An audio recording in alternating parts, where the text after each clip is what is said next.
Hello and welcome to the Design Rescue Show, where we take a behind the scenes look at the unique journeys of creative professionals. And we learn about the choices they've made that have shaped their career paths.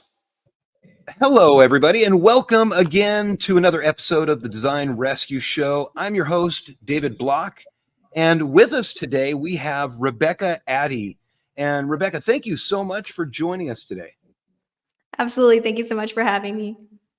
Before we begin, what I like to do is I like to go all the way back and sort of talk about the roles that you've played. So just kind of give a short list of positions that you've held over the years. And what I've found looking at your portfolio, looking at your resume, you started as a freelancer. You worked as a freelancer. You've worked as a graphic arts director at Synergy Ninjas. You were a vector illustrator for the New York Times bestselling book Lives of the Stoic, and lead illustrator and creative director at Inkenetic Studios, right? Yep, that's a pretty much perfect summary. Excellent. Okay, I'm looking forward to hearing about all of those items. So my first question goes back to your education. So I'm curious, where did you go to school? Did you go to college? Tell me a little bit about that experience. So yeah, I'm actually a self-educated artist, and I have a few friends in the industry. They're pursuing their masters. Their work is brilliant. So I'm really not on that kind of polarized opinion on that. We all kind of have different things that pulled us into art. I actually kind of started with this spark of really fascination and intrigue at a really young age. And, I was, whether it be the tactile nature of art, just drawing when I was really young, or just staring at coloring pages and picture books. And my mom was actually working as a professional graphic designer at the time. And she took notice of this just really intense intrigue in the arts in general. And I was around 6 or 7 years old, and she would give me these vector files that she worked on for her work, almost as a toy for me to play around with at that age, and made a copy of it. And I was just playing around with the shapes tool, getting familiarized with the Boolean operations and the pin tool. I was reading this book, this picture book. I was really obsessed with picture books at the time, called Linnea in Monet's Garden. And I kind of was really captivated by the story of Monet and the bridge paintings. And actually, the first illustration I completed in a vector program, in a vector format, was my attempt at the time of recreating Monet's The Bridge painting. And then this kind of spiraled into this goal that I had to actually create my own picture book. So I kind of set out to illustrate and write my own, children's book. And this was around 11 to 12 years old that I was developing that. Wow, that's great. And there was this contrast between the passion I had for arts, but then I was working with this sort of, at the time, Amazon had, this was in the earlier days, they had a few imprints they were working with where people could self-publish their books. And so I had this bit of a shock to the complications that were required to self-publish a book even. I had my draft rejected several times. I had to learn about bleeds and print specs and all of this huge world of design that, at the time I was just an illustrator or an illustration enthusiast. And honestly, after I finally completed that project, I self-published it when I was 14. So I kind of been overcoming these challenges, and I was quite ambitious at the time and kind of hungry for learning more. So really, as soon as I could, I know every state has their own limitations, and I don't remember the exact age, but really as soon as it was legal in the state I was in, I started an internship in design. And then as soon as it was possible, I started working part-time in the same company. And this was Synergy Ninjas. So, and then eventually transitioned to full-time. And really my educational experience came from just this consistent, it was quite fast-paced at the time, just tackling one challenge after another and really exploring and exposing these areas of the design world that I wasn't familiar with as they came up. Well, that's amazing that you have the kind of the enthusiasm and the passion to push your way through and learn on your own. To be quite honest, I think that's the best way to do it. And when I teach my classes, that's what I tell my students, to just jump right in. I don't learn by Mhm. books or, or having people teach me. You just got to get your feet wet, right? And Mhm. learn through your mistakes and figure out how to how to not to make those mistakes in the future, right? Absolutely. And well, and the enthusiasm helps a lot. I think as we know, the most important skill out of all of that, even out of self-publishing the book, was just following through. Because as things progressed and there were so many challenges that came up when I was working professionally, especially at a young age, I had so many things to learn and I was consistently presented with so many challenges. I would say if there was one thing that really struck out to me in that experience, it was we've all faced imposter syndrome. And I can never say that I've mastered every skill, and at the time it became very clear to me, when you get tasked with all these variety of, when you're working as a generalist designer and there's icons and illustration design, even website designs weren't as standardized as they are now. Right. I became more confident with my ability to overcome or raise my skills up to the bar that I was tasked with than being able to do everything, if that makes sense. Yeah, for sure. It absolutely makes sense. What I'd like to know is one of your what was well, let's go back to your first experience in the Mhm. industry. What would be the first project that you took on that actually played a sort of a pivotal role in guiding you toward the career path that you currently are in? Absolutely. So this is a really interesting one. There were so many really interesting projects as a Synergy Ninjas because I took on so many roles from the internship to part time, and then eventually grew to creative direction. But the one I want to focus on is actually a really small job, and it was very impactful to me, my perspective as a designer. So I was tasked with creating this kind of really old fashioned coupon. And it was, at the time, it was called a Valpak coupon, something between a phone book or those ads that are mailed out to people. And at the time, I'm young, I have all of this ambition, but also what I would call a bit of a designer's ego. And I look at it and I go, I could do better than this. I could create something that looks way better than all of the past ads they've done. So I take a stab at it, I redesign it, I make it modern. I'm following all of these design trend articles. I'm really invested in Dribble, Mhm. and I send it to the client and they reject it. And they say, this doesn't fit with our target audience at all. We're sending this out to people 60, 70 plus. They don't relate with this.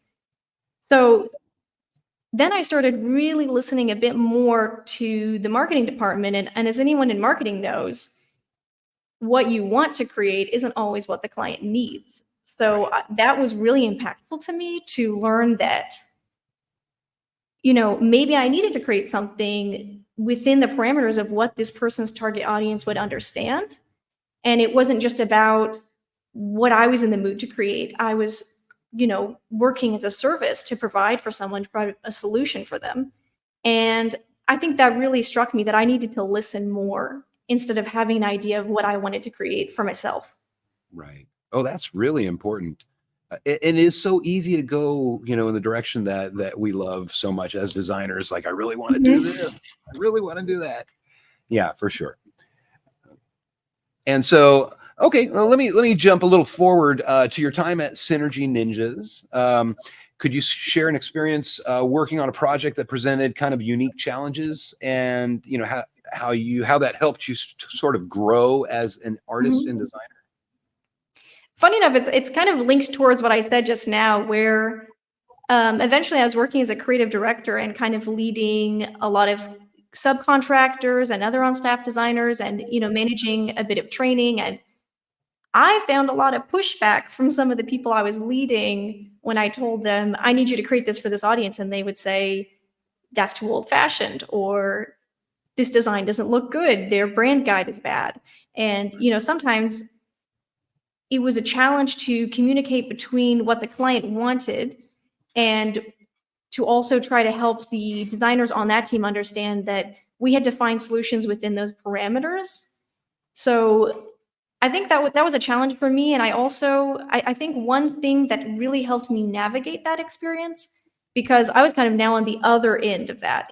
Originally I'm getting this rejection that this work doesn't fit the specs, and now I'm giving the specs to people and I understand what it feels like. I think if there was anything that really helped me in that time, it was what I would call maybe a client-led limitation. So, when we're creating unique styles, a lot of times we place limitations on ourselves, whether that be I'm only going to use 2 colors for this painting, or I'm going to limit myself within this really specific line weight. And I found that when I came into that project, I researched the client and I had an idea in my head already of what their artwork should look like, and I placed limitations on it.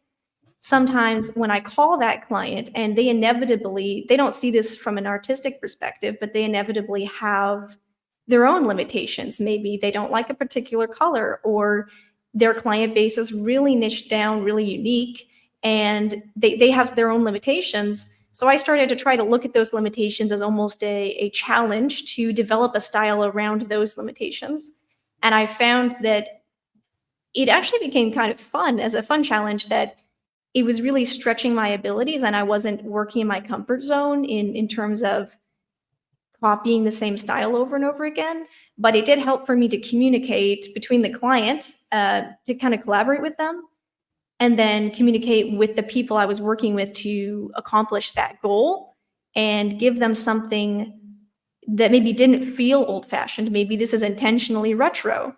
And so that's kind of, I think, the major experience I had. I worked with some major campaigns. So for example, I worked with a bank and I did their sort of ad campaign between posters and social media ads that were cohesive. But I think that beyond projects and the challenges of projects, I think that style and limitations challenge was really where I found the most growth in that role. If you're enjoying this video, please take a moment to hit that like button, leave a comment below, and subscribe to the channel so you won't miss our future videos. Thank you. If we turn our attention to your time at Reverie, Mm-hmm. now you were a freelancer with Reverie, right? Mm-hmm. Okay. Did you have a little more freedom to explore your own sort of style, or with Reverie, or is that the same sort of a situation? Can you talk about the projects that sort of helped you to demonstrate, or gave you the opportunity to demonstrate your unique sort of skills? Yeah, so I would say I really wanted to, after working in design for a while, I really wanted to work in illustration. I was ready to jump into that. I would say that you're absolutely right when you mentioned that finding my own style, as someone who focused so much on the approach of creative direction and working with several people, that's definitely something, when you're working as a freelancer, perhaps you have a few more strong suits in terms of your own personal voice. I think that I kind of continued down that path of looking for people who were really satisfied with the approach I was taking. And I also noticed that there were a few, I would say, kind of neglected industries where maybe they didn't feel very listened to in the past. When, let's say they're working in biotech and they've had people represent their work very artistically, but maybe had a challenge with illustrators not illustrating it to spec or quite scientifically accurately. And so I really pursued where I felt my strong suit was, which was kind of listening first. One thing I would say that I noticed was that, in terms of the difference between working on staff and as a freelancer, is I guess there's kind of a contrast between the two, and pros and cons between the two, which is that when I was working on staff, I was consistently presented with challenges that were outside of my comfort zone. So something for people to be aware of, I think, is that when you're leading your own direction, it's kind of important to find other means of pushing the envelope for your skills so that because you're the one who's deciding what to take on, it can be easy to fall into your own comfort zone. So I think that's something that presented itself as a challenge and something that I really tried to address in my time as a freelancer. I think the second thing that was a major challenge as a freelancer is that when you're switching roles, especially something as dramatic as design to illustration or switching, from working as a team to working solo, is there is going to have to be a lot of prep work that goes into that as far as maybe recreating your portfolio or building a new client base. And so you are in some ways starting over when you change those roles because there is a lot of very specific portfolio and relationship building required for these kind of separate positions. But yeah, I think that you're right when you mentioned that that was a chance for me to definitely pursue developing my own voice. But I would say that I noticed after my time in design and marketing that I did have a bit of a unique perspective in terms of strategy and thinking about solutions for people. And I did also find that, for example, I worked with a company as a freelancer, Botanicals with Nika, and she actually had noticed she hired me as a pattern designer, but she noticed when I was interviewing her that I was asking a lot of questions and that I was really intrigued with her brand story first. And she had really enjoyed the strategic approach, especially since they talk a lot about your microbiome and gut bacteria. And yet they're also a very art centric brand. So she really noticed the approach I was taking and actually promoted me to the creative director at her team. So I found myself again in that position of working alongside other artists. And I think that helped me also embrace my more technical side and realize that it was okay to be both an artist and both someone who has a very analytical side to my work, and that didn't devalue it to the right people. Right. Right. Wow, that's good insight. So I'm curious if you were to look at your experience as a freelancer versus being an in-house designer, what would the how do they compare to you? I think that being an in-house designer was fantastic in terms of gaining experiences, in terms of pushing me outside of my comfort zone. Mhm. And I think especially an obvious one is the stability and consistency is there. Right. I think as an illustrator, as a independent illustrator, it's definitely empowering that you have that independence, but you also have to make sure that you're your own boss. So I think that making sure that you know what motivates yourself and what gets you up and to work on time and that structure. So I think Yeah. that's really the major difference is, ensuring that you're not too much in your comfort zone, but also keeping in mind that you both need to provide yourself with the right amount of discipline to complete your work. And that you Right. also need to be a good boss and give yourself breaks and rest. Right. Right. That is actually one of the hardest parts for me is I've been a freelancer for a while. I was an in-house designer. I've been an agency designer. I've done just about everything, but freelance. I've also owned my own not agency, a design company along with my father for about 10 years. Um, I've kind of done it all, but freelance it was the most challenging to me. Mhm. Just keeping focused, driving business to yourself, Yes. keeping the campaigns, you know, uh, sort of fresh, and new, and getting out there and just meeting new people and networking and all of that. It was very, very challenging, very challenging. It always is challenging. It still is. Now, taking it to the next level for you at Inkenetic Studios, being your studio. Mhm. Curious how that came about. Like, what made you decide to just dive right in, start a studio rather than just as a freelance kind of artist or designer? Absolutely. So actually, that part of this is attributed to my husband, who is an engineering graduate. And through our conversations, I've kind of dragged him into the art world a little bit. And, he's shown me a little bit of his side of the world. Mhm. And we really noticed this consistency. Been this pattern throughout my career, talking about these people who have these sort of technical and yet still artistic projects. And he talked about how in his world, there's really no designers or, illustrators, helping out the engineering and scientific world in these really deep areas when it comes to, a lot of these STEM sciences. A lot of times there's a bit of tension between arts and sciences. So Right. we were really curious to take that experiment a step further. And I was asking myself, what if I could co-found a company with him where we represent both some artistic staff and artistic direction and the technical direction and technical expertise to proof and quality control these pieces to make sure that these industries that normally couldn't have access to illustrative work can. So it really stemmed from that same intrigue and fascination and curiosity to see that happen and to provide those worlds that are normally, separated together to people who normally wouldn't be able to participate in them. Right. Would you have an example of a project that you could talk about? Absolutely. So when I talked about earlier, I think another inspiration I'll draw from was when I was working with the Botanicals company who combines science regarding gut bacteria and microbiome with a very artistic approach. And she had worked with me and still continues to work with me as a creative director.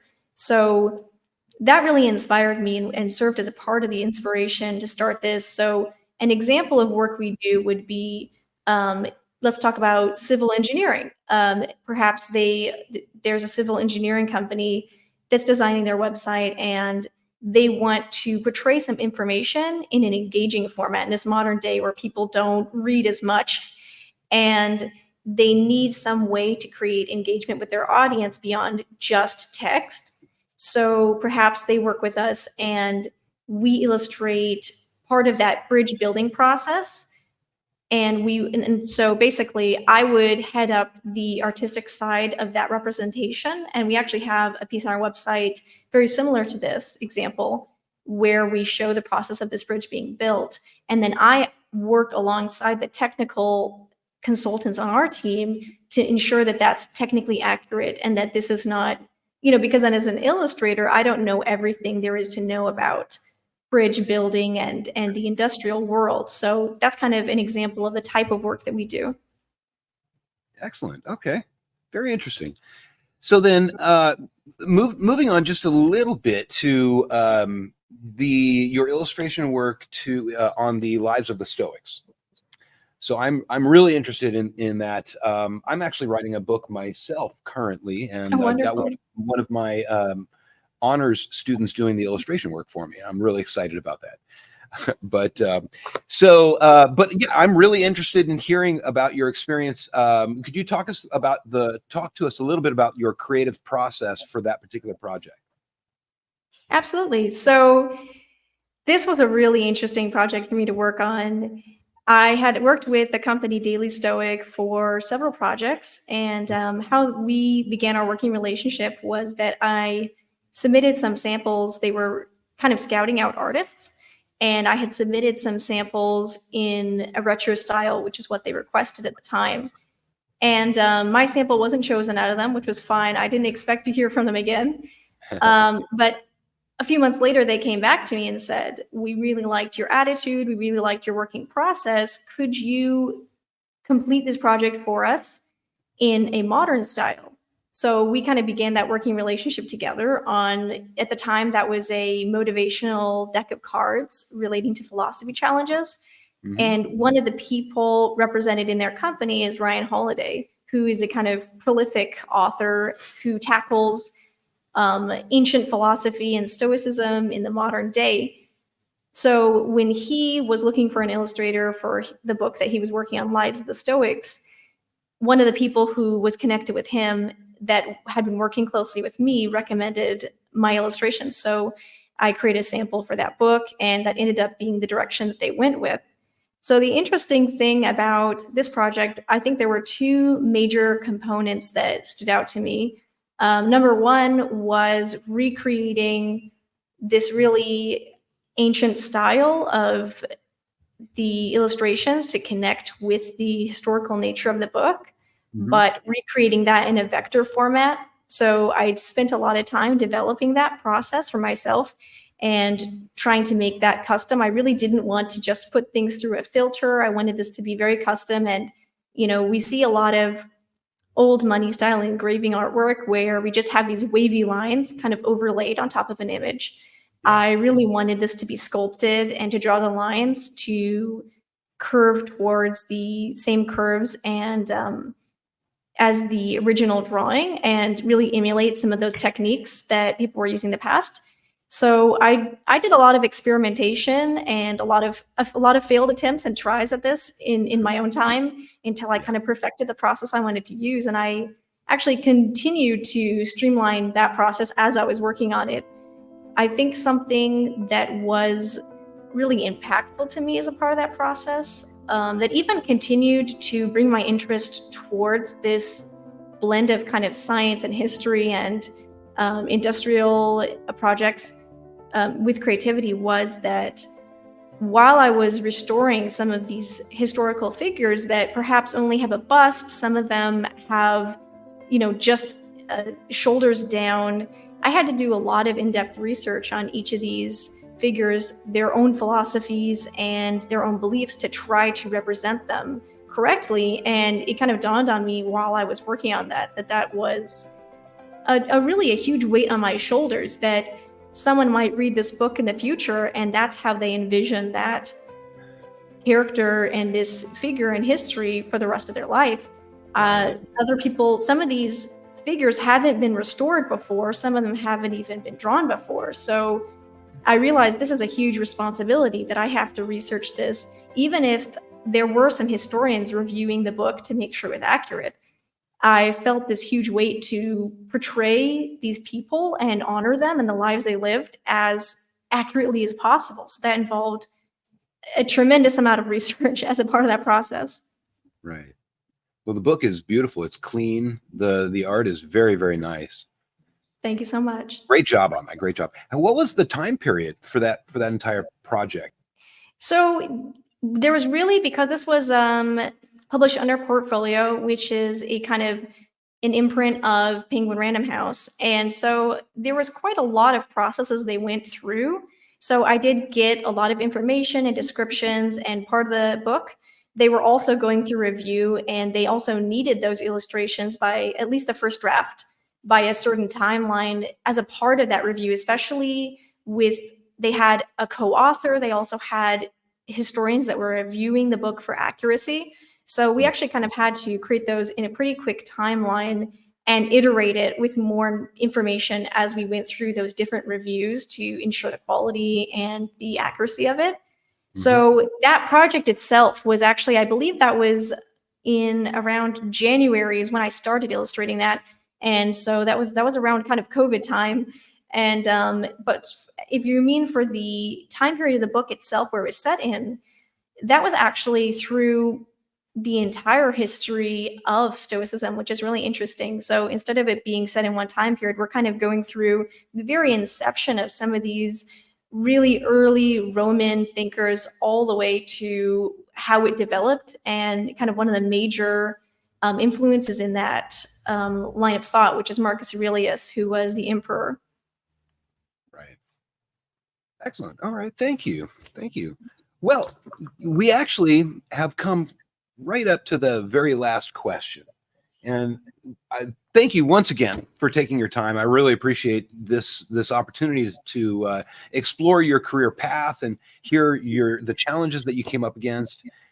My last question has to do with the advice that you might give to new designers. So I'm curious what advice you would give to new people that are considering either in-house design or going into like striking out on their own into a freelance sort of business. What would you recommend?